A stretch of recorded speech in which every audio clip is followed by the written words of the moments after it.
বন্ধুরা, আশা করি সবাই ভালো আছেন। তো আজকে শুক্রবার আমি ছোট ভাই দুজন মিলে চলে যাই আমাদের লতিরাজ কচু চাষ করা হচ্ছে সেই জমিতে সেচ দিতে। তো সকাল সকাল দুজন যে মেশিনটা ফিট করি, আমাদের পুরো জমিতে ফাটল দেখা দেয় জলের অভাবে।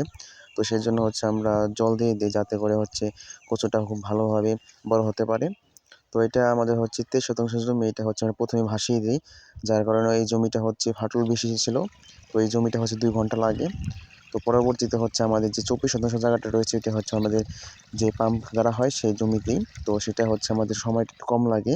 তো পুরো 2টা জমিতে আমাদের তেল বেশিটা লাগে না, তো 2 লিটার মতো তেল লাগে। তো পুরো জমিটা আমরা ভাসিয়ে দিই। পুরো জমিতে আমাদের সেচ দিতে প্রায় 4 ঘন্টা সময় ব্যয় হয়। তো আমরা 4 ঘন্টা মেশিন চালিয়ে রাখি যাতে করে জমির পুরোটা ভেসে যায়। তো আমরা পুরো জমিতে জল দিয়ে দিই। তো সেই সাথে সাথে এই কিছু পাখি ছিল এখানে, পাখিগুলি খুব খেলা করতেছিল। তারা খুব মজা করতেছিল, জল খাচ্ছিল। বিষয়টা দেখে খুব ভালো লাগলো।